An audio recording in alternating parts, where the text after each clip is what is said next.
Here we are with my old friend, colleague, and Hall of Famer, Steve Flink. We have to talk about the ladies' tournament at the Australian Open, and Aryna Sabalenka, again, the queen in Australia 1 year later. The real match, as we said during our preview three days ago, was probably Aryna Sabalenka versus Coco Gauff. What do you think, Steve? Yeah, Ubaldo, I think we all believed essentially the same thing, that the Coco Gauff match against Sabalenka was a semifinal that was more like a final, because whoever won that match was almost certainly going to take the title. And that was a good, well-played match, by the way. And Coco made a stirring comeback in the first set because she was down 5-2, and she won 4 games in a row and went ahead 6-5, 30 love on her serve. And Sabalenka kept her cool, kept her poise there, and hit a very deep return that caught Coco off guard. Coco missed a couple of forehands in that game, got broken, and Sabalenka won the tiebreak, and then went on to win the second set 6-4 on just 1 break, because they had a bunch of breaks in the first set. I think 5 breaks altogether. The second set came down to just that 1 key break. Coco played well in defeat. Her forehand let her down a bit. She served too many doubles in the first set, but Sabalenka was first rate, Ubaldo. Didn't you think? I thought she played remarkably well, because she had lost, as you had pointed out the other day, 4 out of 6 times to Coco, including the U.S. Open final last year. So that was in the back of her mind and the back of Coco's mind. But I thought that Sabalenka rose to the occasion. Do you agree?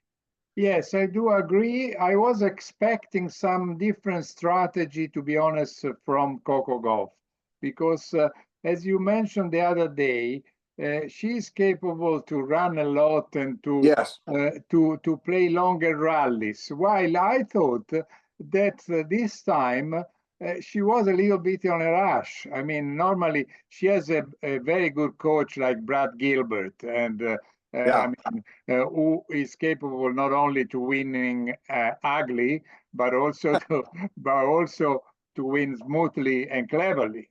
And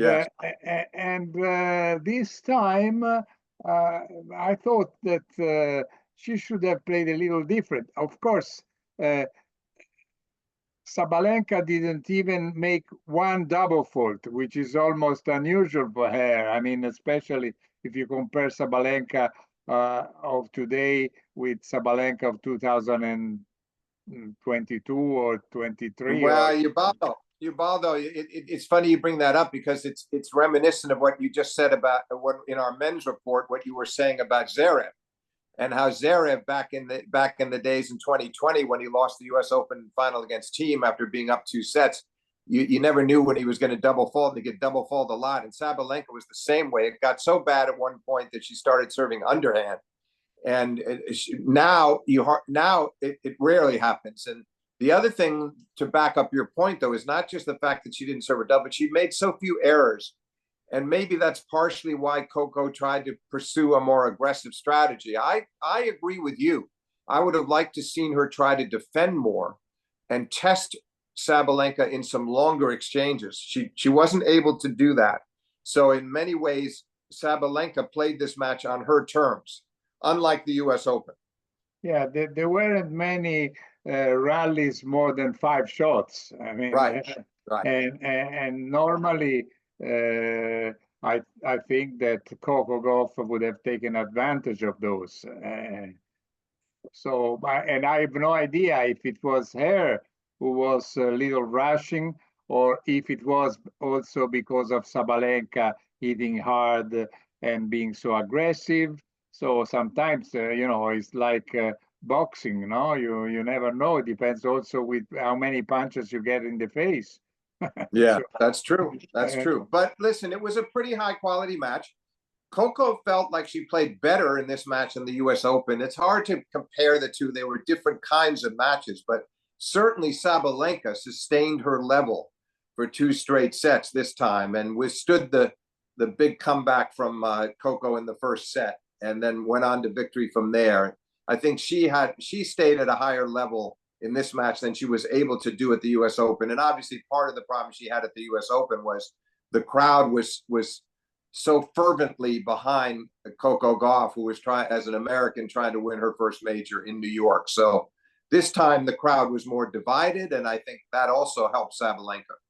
Yeah, and then this was only anyway the only match when Sabalenka could perhaps lose a set, the one you mentioned when she was down 6-5, 30 love, and because all the other matches she didn't lose a set. She was never in troubles, and not even the final. Maybe Zheng will get better. I don't know, the Chinese girl who is now number 7 in the world, and for sure is the best Chinese player since Li Na, who won the Australian Open 10 years ago. But of course, she's young, she's inexperienced, so she has to learn a lot. I mean, she was, for instance, in my opinion, she was leaving too much space on her right on the even points. So Sabalenka, when she was serving inside out from, she was making a lot of points, and then she never tried to, let's say, control the return. She wanted always, even if she was behind, far away from the ball, she was always trying to hit strongly the return. And while she should have put more times the balls on game, on play. And that is, I think, is just a matter of experience. I think she will learn how to, to play longer rally. Well, I agree, Ubaldo, completely. Let's not forget she was seeded 12th. As you say, she's going to go up to 7 now. So this is sort of new territory for her. And certainly I know she maybe had dreams of being in the final when the tournament started, but she couldn't. It didn't look like a very strong possibility. So for her to be standing out there facing the defending champion in the final, I can understand why she had some anxiety, but I thought she did a pretty good job. She couldn't break Sabalenka. She had love 40 in the first set and break point once, and then love 40 in the last game. I came back from 40 love down to get to break point in the last game, but Sabalenka fended her off both times. But I think nerves definitely surfaced, and I think that Sabalenka kind of just controlled the tempo of the match, which didn't surprise me that much. Yeah. Anyway, it's interesting to have a Chinese girl doing well, because maybe tennis would become more popular in China. Li Na made a big impact, and she made a great effort. She won 2 slams, Roland Garros, Australian Open, but then she didn't have too much follow-up. I mean, there are a lot of Chinese girls playing decently well. I mean, but nobody of the same standard. And I hope that Zheng, who is tall, who knows how, even if she made, I think, 6 or 7 double faults in the final, she can hit also aces, and so she can improve. She has a very sort of strange movement to serve. She stops on the way, after the toss, and she practically, she doesn't have the fluidity that she should have. I think her coaches are probably well aware of that. They need to work on that, hone in on that. But by the way, Ubaldo, Li Na was over there and apparently making a lot of appearances, because somebody asked her if she was going to be able to watch the final, and it sounds like, I'm not sure if that's what happened in the end, but that she had to make some appearances and do some corporate work while the final was going on. But it was nice. There were a couple of shots of her that we saw on television over here, and she had that big smile that she always showed us in the past, and she was great to watch. I really enjoyed her, and it was nice to see her go into the International Tennis Hall of Fame, and hopefully Zheng can. She had also a very nice sense of humor. Oh yes, oh absolutely, yes, yeah. And a couple of the presentation ceremonies where she joked about her husband being her coach, and it was an unusually good sense of humor, because not many players could show that as easily as she did. Yeah.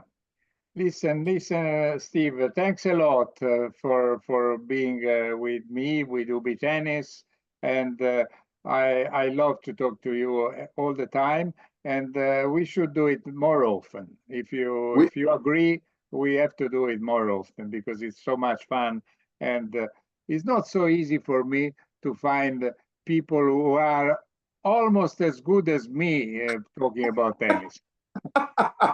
you know, Ubaldo, when I hear you say that, it reminds me of the old days with Reno Tomasi. You sound Yeah. just like him. He would always say, people ask me why I'm not modest, and I tell them I have no reason to be modest. I know, of course, I hope nobody takes me seriously. I hope I'm joking. Everybody should understand that we are joking and we have friends and we can tell jokes to each other and we both appreciate each other. I think a lot. Our friendship goes so much behind and so that I don't want to mention how many years.